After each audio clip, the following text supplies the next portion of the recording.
다 같이 일어나셔서 하나님의 말씀 한 목소리로 읽겠습니다.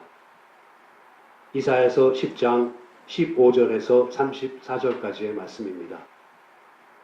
구약 성경 978페이지입니다. 20절에서 27절까지만 읽겠습니다. 20절에서 27절 말씀 다 같이 읽겠습니다. 그날에 이스라엘의 남은 자와 야곱 족속의 피난한 자들이 다시는 자기를 친 자를 의뢰치 아니하고 이스라엘의 거룩하신 자 여호와를 진실히 의뢰하리니 남은 자 곧 야곱의 남은 자가 능하신 하나님께로 돌아올 것이라. 이스라엘이여 내 백성이 바다의 모래 같을지라도 남은 자만 돌아오리니 넘치는 공의로 회멸이 작정되었음이라. 이미 작정되었은즉 주 만군의 여호와께서 온 세계 중에 끝까지 행하시리라.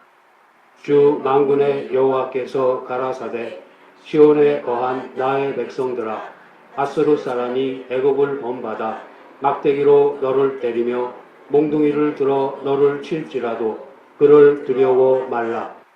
내가 불구해 내게는 분을 그치고 노를 옮겨 그들을 멸하리라 하시도다. 만군의 여호와께서 채찍을 들어 그를 치시되 오렙 반석에서 미디안 사람을 쳐 죽이신 것 같이 하실 것이며 막대기를 드시되 바다를 향하여 애굽에 드신 것 같이 하실 것이라. 그 날에 그의 무거운 짐이 내 어깨에서 떠나고 그의 멍에가 내 목에서 벗어지되 기름진 까닭에 멍에가 부러지리라. 아멘. 이사야 선지는 아수르의 교만과 자랑이 얼마나 잘못된 것인가를 지적합니다. 도끼가 찍는 자에게 스스로를 자랑하고 톱이 켜는 자에게 스스로 큰 체하고 막대기와 몽둥이가 자기를 쥐고 흔들고 있는 사람을 움직이려 하는 행위와 다르지 않다고 조롱합니다. 아수르를 향한 심판의 선언은 한편으로는 남유다 백성을 향해 아수르를 의지하지 말고 아수르조차도 도구로 사용하시는 하나님을 의지하라는 호소이기도 합니다. 이사야 선지는 교만하고 배역한 강대국 아수르를 향해 시작된 하나님의 심판은 철저히 진행되어 아수르의 위세는 완전히 꺾일 것이라고 선포합니다. 하나님께서 아수르를 심판하시는 날에 이스라엘의 남은 자들과 야곱 족속의 피난한 자들이 다시는 자기를 친 아수르 같은 나라를 의뢰하지 않고 이스라엘의 거룩하신 자 여호와 하나님을 진실되게 의뢰할 것입니다. 하나님께서 스알 야숲의 징표를 통해 약속하시고 선언하신 대로 남은 자들이 하나님께로 돌아올 것입니다. 그러나 모두가 돌아오지 못하고 적은 수의 백성만 돌아올 것입니다. 왜냐하면 그들의 불순종에 대한 죄의 대가를 반드시 치러야 하기 때문입니다. 그러나 이스라엘을 향한 하나님의 심판은 파멸 그 자체를 그 목적으로 하는 아수르의 심판과는 큰 차이가 있습니다. 하나님께서는 이스라엘을 심판할 때 회개하면 반드시 회복시켜 주실 것이라는 약속을 함께 해 주십니다. 이것이 바로 남은 자에 대한 회복의 약속입니다. 하나님께서는 아수르가 몽둥이와 철퇴를 들고 유다를 친다 할지라도 결코 두려워하지 말라고 하십니다. 왜냐하면 역사의 주관자 하나님께서 이스라엘과 유다를 향해서는 그 진노를 풀겠으나 아수르를 향해서는 그 진노를 풀지 않을 것이고 반드시 그들을 멸망시키실 것이기 때문입니다. 아수르를 심판하시기를 옛날 사사 기드온 시대에 미디안 사람들을 오렙 반석에서 죽게 하신 것처럼 하실 것이며 또 출애굽 때에 모세가 바다를 향하여 지팡이를 든 것 같이 하실 것입니다. 그날이 오면 이제껏 하나님의 심판으로 이스라엘과 유다가 짊어지고 있었던 아수르라는 무거운 짐과 멍에를 하나님께서 직접 벗기시고 그들을 해방시킬 것이라는 희망의 메시지가 다시 선포됩니다. 그러므로 이스라엘은 그들을 모든 고통에서 해방시켜 주실 여호와 하나님께 회개하고 오직 하나님만을 섬겨야 마땅한 것입니다. 마침내 아수르가 주전 701년에 유다를 침공합니다. 이사야 선지는 바람 앞의 등불과도 같은 위기를 맞은 남유다를 위로하며 여호와 하나님께서 아수르를 심판하실 것을 다시 한번 강조합니다. 결국 아수르는 예루살렘을 취하려는 계획을 이루지 못합니다. 하나님께서는 자신이 하나님 손에 들린 도끼인 것을 알지 못하고 교만하고 폐역을 일삼은 아수르를 향해 오히려 도끼로 다 찍어 자르실 것이라고 말씀하십니다. 레바논 삼림 같은 아수르의 영화는 다 사그러질 것이며 그들은 힘없이 쓰러질 것이라고 이사야 선지는 선언합니다. 오늘은 누구에게 하나님의 진노가 임하는가? 그 진노로 말미암는 심판을 내리시는 하나님은 공평하신가? 그리고 이스라엘과 이방인이 받는 심판은 동일한 것인가에 대해서 살펴보겠습니다. 우리는 지난 주일에 이스라엘을 향해 하나의 심판에 이어서 또 다른 심판이 선언됨에도 불구하고 하나님의 진노가 가라앉지 않을 것이라는 선언을 들었습니다. 그러나 이것은 하나님께서 이스라엘을 완전히 멸망시키시겠다는 뜻이 아니었습니다. 그만큼 그들이 돌아오기를 간절히 원하시는 하나님의 크나큰 사랑의 표현이었던 것입니다. 오늘의 본문에서도 여전히 하나님의 진노는 그치지 않고 이스라엘과 아수르를 향한 심판의 선언으로 나타나고 있습니다. 그런데 하나님께서는 이스라엘에게 심판을 하시더라도 회개하면 반드시 회복시켜 주실 것이라고 약속하셨습니다. 그러므로 이스라엘은 이와 같은 하나님의 심판을 사랑의 매로 받아들이고 빨리 회개하고 돌이켜야 했던 것입니다. 이 일이 말해주듯이 당시의 이스라엘 백성이나 또한 우리에게 있어서 가장 심각한 문제는 다름이 아니라 하나님의 진노입니다. 하나님의 진노가 누구에게 내리는 것인지를 분명하게 알아야 합니다. 사도 바울은 이에 대해 이렇게 말하고 있습니다. 로마서 1장 18절에서 20절 말씀을 함께 찾아보시겠습니다. 신약성경 240페이지입니다. 로마서 1장 18절에서 20절 말씀을 다 같이 읽겠습니다. 하나님의 진노가 불의로 진리를 막는 사람들의 모든 경건치 않음과 불의에 대하여 하늘로조차 나타나나니 이는 하나님을 알만한 것이 저희 속에 보임이라. 하나님께서 이를 저희에게 보이셨느니라. 창세로부터 그의 보이지 아니하는 것들 곧 그의 영원하신 능력과 신성이 그 만드신 만물에 분명히 보여 알게 되나니 그러므로 저희가 핑계치 못할지니라. 아멘. 하나님의 진노가 불의한 자의 경건하지 않음에 내려집니다. 경건하지 않다는 것은 거룩하지 않다는 것이고 거룩하지 않다는 것은 하나님께 속하지 않았다는 것입니다. 성경에서 말하는 거룩은 도덕적이고 윤리적으로 그리고 종교적으로 선하게 사는 것을 가리키지 않습니다. 하나님께 속했느냐 속하지 않았느냐를 가리킵니다. 그러므로 경건하다는 것은 윤리적이고 도덕적인 문제가 아니라 하나님과의 관계가 올바른가 하는 것입니다. 하나님의 진노가 불의로 진리를 막는 죄인에게 나타납니다. 그런데 그 죄인의 제목이 무엇입니까? 그것은 그가 경건하지 않다는 것입니다. 사도 바울은 심판의 근본적인 조건은 죄를 지은 것이라기보다는 죄를 지을 수밖에 없는 사람이 된 것이라고 말하고 있습니다. 불의한 것은 경건하지 않은 것의 당연한 결과입니다. 그렇다면 죄의 본질이 무엇이라고 할 수 있겠습니까? 바로 경건하지 않음입니다. 죄인이라는 것은 우선적으로 하나님과의 관계에 관한 것입니다. 죄인으로서 한 행위는 2차적인 것에 지나지 않습니다. 경건하지 않음은 하나님을 기뻐하거나 하나님의 영광을 소원하지 않는 모든 것을 가리킵니다. 불의로 진리를 막는다고 할 때 이 막는다는 말은 의도적으로 거스르는 행위를 의미합니다. 죄란 나쁜 짓을 하는 정도가 아니라 하나님에 반대하여 반항적이고 의도적이고 고집스럽게 거스르는 것입니다. 사도 바울은 이에 대해서 이는 하나님을 알만한 것이 저희 속에 보임이라 하나님께서 이를 저희에게 보이셨느니라 라고 말합니다.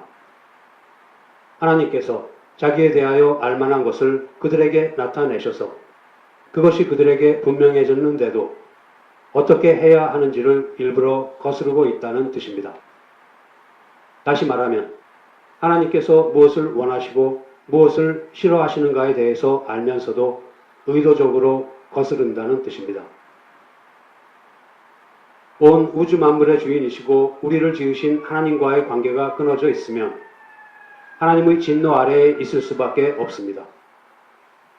여러분은 이사야서가 바로 이 사실에 대한 지적으로 시작하고 있다는 것을 기억하십니까? 이사야서 1장 4절에서 6절입니다. 슬프다 범죄한 나라요 허물진 백성이요 행악의 종자요 행위가 부패한 자식이로다. 그들이 여호와를 버리며 이스라엘의 거룩한 자를 만울히 여겨 멀리하고 물러갔도다. 너희가 어찌하여 매를 더 맞으려고 더욱 패역하느냐. 온 머리는 병들었고 온 마음은 피곤하였으며 발바닥에서 머리까지 청한 곳이 없이 상한 것과 터진 것과 새로 맞은 흔적뿐이 오늘 그것을 짜며 싸매며 기름으로 유하게 함을 받지 못하였도다. 이스라엘의 역사는 매맞은 역사입니다. 그런데 그들이 매맞은 가장 큰 이유가 무엇인가 하면 하나님을 떠났기 때문이라는 것입니다. 이스라엘이 이웃나라에게 압제를 당하고 포로로 잡혀가고 망한 이유는 그들이 하나님을 배반했기 때문입니다. 구약 성경을 흐르는 이스라엘의 역사는 줄곧 이것을 우리에게 가르쳐주고 있습니다. 성경을 통해서 그리고 우리에게 주어진 삶을 통해서 배워야 하는 것은 복의 근원이 누구이며 온 세상 만물의 주인이 누구인가 하는 것입니다. 기독교 신앙은 결국 우리가 하나님을 어떤 분으로 알고 있느냐의 싸움입니다. 하나님으로부터 모든 것이 나옵니다. 하나님으로부터 진리와 복이 오고 하나님으로부터 진노와 심판도 옵니다.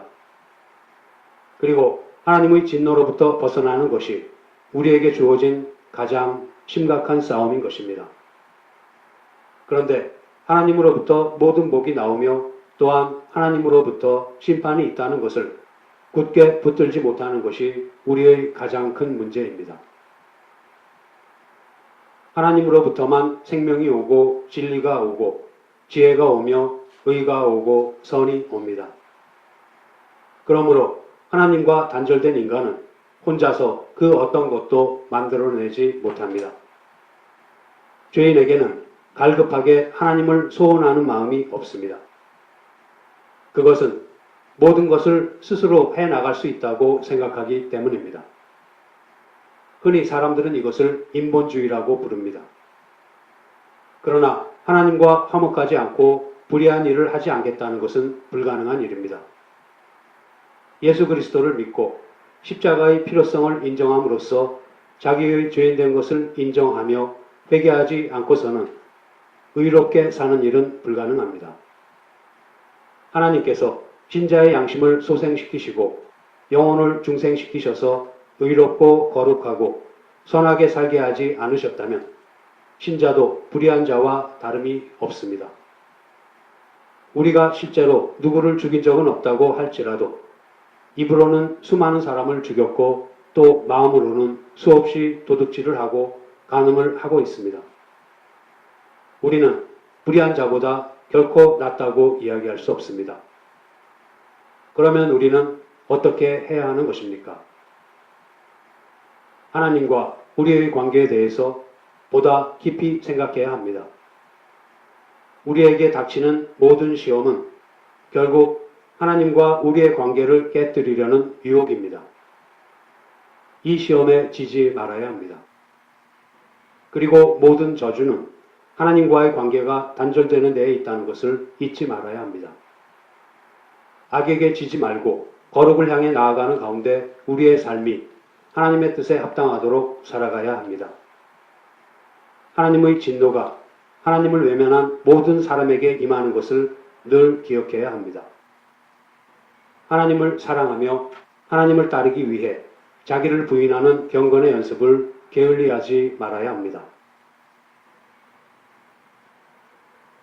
오늘의 본문을 보면 하나님의 심판이 이스라엘과 아수르 모두에게 선언됩니다. 이스라엘은 선민으로서 하나님과의 약속을 어기고 하나님을 떠나 불순종한 것이 심판받아 마땅한 죄입니다. 그러나 아수르는 아예 하나님을 알지 못했으므로 불순종이 심판의 직접적인 이유가 될 수는 없었습니다. 아수르는 이스라엘을 향한 하나님의 사랑의 매일 뿐이었으나 그것을 자기의 힘으로 착각하여 교만해진 나머지 하나님의 심판을 피할 수 없었던 것입니다. 이스라엘을 향한 하나님의 심판은 회개하고 돌아오게 될 남은 자의 회복을 위한 것이지만 아수르를 향한 심판은 심판에서 그치고 말 것입니다. 이것을 볼 때에 간혹 우리는 선민인 이스라엘을 향한 심판과 이방 국가인 아수르에 대한 심판에는 차이가 있지 않을까 하는 생각을 하기도 합니다. 즉, 이스라엘은 하나님의 백성이므로 하나님께서 심판하시는 손길에 어느 정도 사정을 두셨을 것이나 아수르를 향해서는 더 없이 엄하게 심판하셨을 것이라고 여길 수도 있습니다. 이것을 다시 말하면 과연 하나님께서는 공평하신가 하는 데 대한 의문입니다. 여러분은 이 점에 대해서 어떻게 생각하십니까? 지금부터 적지 않은 신자들에게조차도 하나님께서는 공평하게 심판을 행하시는가 하는 의문을 갖게 하는 사건 중에 하나인 이스라엘의 가나안 정복을 살펴보겠습니다. 신명기 7장 1절과 2절 말씀을 함께 찾아보시겠습니다. 구약 성경 272페이지입니다. 신명기 7장 1절과 2절 말씀을 다 같이 읽겠습니다. 내 하나님 여호와께서 너를 인도하사 네가 가서 얻을 땅으로 들이시고 내 앞에서 여러 민족 헷 족속과 기르가스 족속과 아모리 족속과 가나안 족속과 브리스 족속과 히위 족속과 여부스 족속 곧 너보다 많고 힘이 있는 7 족속을 쫓아내실 때에 내 하나님 여호와께서 그들을 내게 붙여 너로 치게 하시리니 그때에 너는 그들을 진멸할 것이라. 그들과 무슨 언약도 말 것이요 그들을 불쌍히 여기지도 말 것이며. 아멘. 하나님께서는 이스라엘에게 가나안에 들어가면 그곳의 원주민들을 모두 죽이라고 명하셨습니다. 어린아이부터 노인까지 모두 죽이라고 하셨습니다. 그렇지만 그렇게 가나안 원주민을 모두 죽이라고 하신 것은 그들을 잔혹하게 대하라는 뜻이 아니라 거기에는 신앙적인 뜻이 담겨 있습니다. 가나안 족속들의 우상 숭배와 타락한 문화를 받아들임으로써 그것을 통해 하나님과 이스라엘의 관계를 단절시킬 수 있는 죄가 들어오는 것을 철저하게 경계하라는 하나님의 깊은 뜻이 담겨 있습니다. 우리는 그것을 같은 신명기 7장의 16절 내 하나님 여호와께서 내게 붙이신 모든 민족을 내 눈이 긍휼히 보지 말고 진멸하고 그 신을 섬기지 말라. 그것이 내게 올무가 되리라 하신 말씀에서 알 수 있습니다. 그런데도 이 말씀을 문자적으로 해석한 식민지 정복 시대의 세계 열강들은 역사에 씻을 수 없는 오점을 남겼습니다. 그들은 원주민을 모두 죽이라는 신명기의 말씀을 인간의 욕심으로 오염시켜 잘못 이해한 결과 식민지 정복 과정에서 해당 원주민들을 잔혹하게 죽였습니다. 하나님의 명령을 따른다는 명분 아래에서 아무런 양심의 가책도 느끼지 못하고 끔찍한 일을 저질렀던 것입니다. 지금 우리가 살고 있는 미국의 원주민인 인디안들도 그렇게 잔혹하게 다루어졌던 슬픈 역사를 가지고 있습니다. 사람들은 이처럼 이스라엘에게 가나안 원주민을 모두 죽이라고 명령하신 하나님을 공평하신 분이 아니라고 오해하고는 합니다. 이어서 이스라엘의 가나안 정복을 마치 하나님께서 가나안을 강제로 빼앗아 이스라엘에게 주신 것으로 오해하고는 합니다. 과연 그런지를 그 당시의 상황으로 돌아가 보겠습니다. 창세기 15장 13절에서 16절 말씀입니다. 여호와께서 아브라함에게 이르시되 너는 정령이 알라. 네 자손이 이방에서 객이 되어 그들을 섬기겠고 그들은 400년 동안 네 자손을 괴롭게 하리니 그 섬기는 나라를 내가 징치할지며 그 후에 네 자손이 큰 재물을 이끌고 나오리라. 너는 장수하다가 평안히 조상에게로 돌아가 장서될 것이요 네 자손은 4대 만에 이 땅으로 돌아오리니 이는 아모리 족속의 죄악이 아직 관영치 아니함이니라 하시더니 하나님께서 아브라함에게 가나안 땅을 약속하시는 장면입니다. 그런데 하나님께서는 이스라엘이 가나안에 들어가기까지 400여 년을 애굽에서 지내야 할 것이라고 말씀하십니다. 그러시면서 그 이유를 아직 아모리족의 죄가 절정에 달하지 않았으므로 그때까지는 그들을 쫓아내지 않을 것이기 때문이라고 하십니다. 이스라엘이 애굽에서 보내야 했던 400여 년의 시간은 가나안 원주민들의 심판의 때를 기다려야 하는 시간이기도 했지만 하나님의 백성인 이스라엘 백성의 수가 충분해질 때까지 그렇게 기다려야 했던 시간이기도 했습니다. 하나님께서는 족장시대 내내 아브라함, 이삭, 야곱으로 이어지는 가계를 통해서 정말 적은 수의 백성을 구분하여 양육하셨습니다.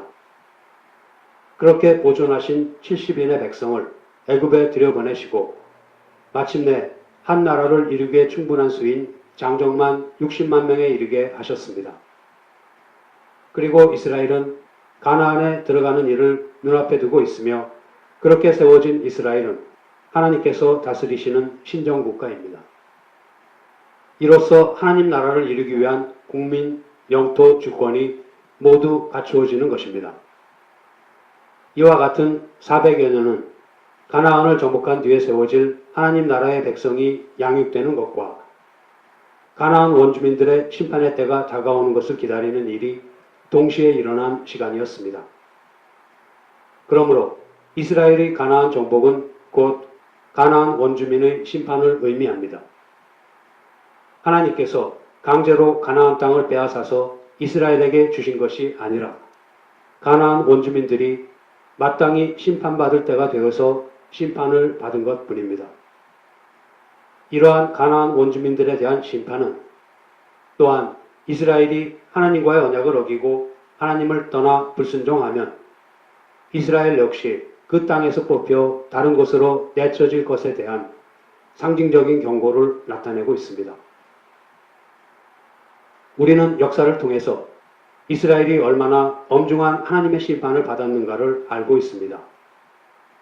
범죄하면 죄값을 받는 것이 하나님의 공의입니다.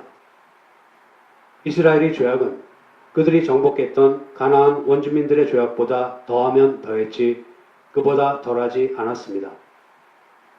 이에 대해 하나님께서는 범죄한 남왕국 유다를 향해 심판을 선언하십니다. 열왕기하 21장 10절에서 15절을 보면 하나님께서는 그 옛날 가나안 원주민들의 죄보다 더한 므낫세의 범죄, 곧 백성들의 범죄로 말미암아 남유다를 심판하실 것을 선언하십니다. 므낫세는 남유다의 대표적 선한 왕 중의 하나인 히스기야의 뒤를 이은 왕입니다. 므낫세의 뒤를 이은 왕들은 요시야를 제외하고는 모두 하나님 보시기에 악한 왕들이었습니다. 요시야가 종교개혁을 단행하기는 했지만 백성들이 호응하지 않아서 실패하고 맙니다. 요시야 이후의 왕들은 애굽과 바벨론에게 시달리면서도 회개하고 돌이켜 하나님을 섬김으로써 나라를 바로 세우려고 노력하는 대신에 죄를 짓기에 바빴습니다. 앞선 왕들의 잘못을 교훈 삼아 악에서 떠나는 대신에 그들보다 더한 죄를 짓기에 바빴습니다. 므낫세의 범죄로 말미암아 남유다를 벌하기로 하신 하나님께서는 그래도 그들이 돌아오기를 기다리시며 그로부터 6명의 왕이 통치한 110여 년 동안을 더 참으셨습니다. 그러나 마침내 남유다의 마지막 왕인 시드기야 때에 하나님의 진노의 잔이 부어졌습니다. 하나님의 심판이 얼마나 엄중했던가 하면 시드기야는 두 아들의 죽음을 지켜보아야 했고 두 눈이 빠진 채 쇠사슬에 묶여서 바벨론으로 끌려갔습니다. 이것은 이스라엘의 가나안 정복 때에 가나안 원주민들이 당했던 심판보다 결코 가볍다고 말할 수 없습니다. 하나님께서는 이스라엘이 하나님의 백성이기 때문에 그 심판하시는 손길에 사정을 두시는 분이 아니십니다. 하나님의 심판은 두려운 것입니다. 그러나 우리는 심판 자체보다는 그 심판을 부르는 죄를 두려워해야 합니다. 궁극적으로는 죄를 미워하시는 하나님을 두려워해야 마땅합니다. 이처럼 우리가 두려워해야 마땅한 하나님은 공평한 하나님이십니다. 아스루가 하나님을 알지 못하였다고 하더라도 그들이 지은 죄에 대해 심판을 받아야 하는 것은 당연한 일입니다. 아담이 범죄한 이후로 태어난 인류는 모두 하나님을 알지 못한 채 태어납니다. 그중 얼마간을 택하셔서 은혜로 죄와 허물로 죽었던 그들을 살리시고 하나님과의 관계를 회복시키는 것이 구원입니다. 그러나 그 은혜를 입지 못했다고 해서 지은 죄가 없어지거나 죄값을 치르지 않아도 되는 것은 아닙니다. 왜냐하면 하나님을 모르고 태어났다는 것 자체가 죄이며 그것만으로도 심판의 근거는 충분하기 때문입니다. 더욱이 하나님께서는 인간에게 최소한의 신에 대한 감각을 주셨습니다. 그 감각에는 내면적인 것과 외면적인 것이 있습니다. 내면적인 것에는 초월자에 대한 감각이 있습니다. 이 감각만으로 하나님을 더듬어 찾을 수는 없지만 최소한 인간이 절대자가 아니라는 것은 알게 됩니다. 그래서 시대와 장소 또는 문명의 정도를 떠나서 종교가 존재하는 것입니다. 원시적이고 문명과 전혀 동떨어진 곳에도 종교는 어떤 형태로든 존재합니다. 또 다른 내면적인 감각에는 양심이 있습니다. 하나님께서는 우리에게 양심을 주셔서 무엇이 옳고 무엇이 그른가를 알게 하셨습니다. 적어도 남의 것을 훔친다거나 남의 생명을 해하는 등의 일이 나쁘다는 정도는 알게 하셨습니다. 그리고 외부적인 감각으로 자연계시를 주셨습니다. 하나님께서는 자연현상을 통해서 하나님 자신을 나타내십니다. 하나님께서 계시다는 것과 하나님의 능력의 위대하심을 나타내십니다. 그리고 역사는 하나님께서 주신 또 다른 외부적인 감각입니다. 역사에는 인류의 흥망성쇠가 나타나 있습니다. 역사에는 인류의 어리석음이 나타나 있습니다. 역사에는 인류의 죄가 나타나 있고 그 죄가 반복해서 나타나 있습니다. 역사가 우리에게 가르쳐주는 것은 인간은 과거의 역사로부터 아무런 교훈도 배우지 못한다는 사실입니다. 과거의 잘못을 거울 삼아 같은 잘못을 반복하지 않으려고 하지 않고 오히려 더 큰 잘못을 저지르는 것이 인간입니다. 이것이 말해주는 것은 인간의 죄성은 예나 지금이나 전혀 변하지 않았다는 사실입니다. 하나님께서는 인간을 그 행위대로 심판하십니다. 그러면 율법을 알고 있는 사람과 율법을 모르는 사람의 심판은 어떻게 다르겠습니까? 사도 바울은 이에 대해서 어떻게 말하는지 로마서 2장 12절에서 16절 말씀을 보겠습니다. 무릇 율법 없이 범죄한 자는 또한 율법 없이 망하고 무릇 율법이 있고 범죄한 자는 율법으로 말미암아 심판을 받으리라.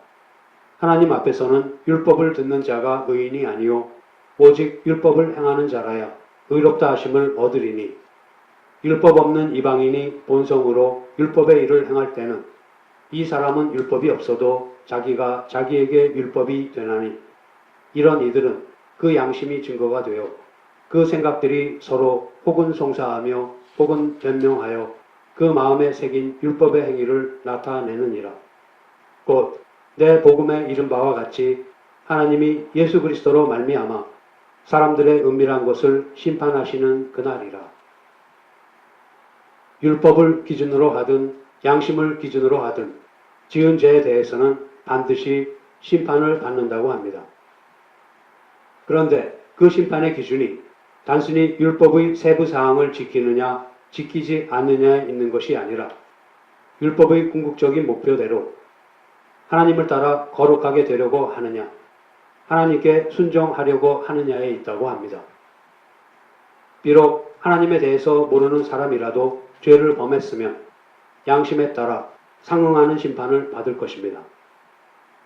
정작 중요한 것은 율법을 알거나 모르거나에 관계없이 죄를 범했느냐 범하지 않았느냐입니다. 율법을 모르는 자의 범죄는 하나님을 모르며 하나님의 뜻대로 살지 않은 것이 죄입니다.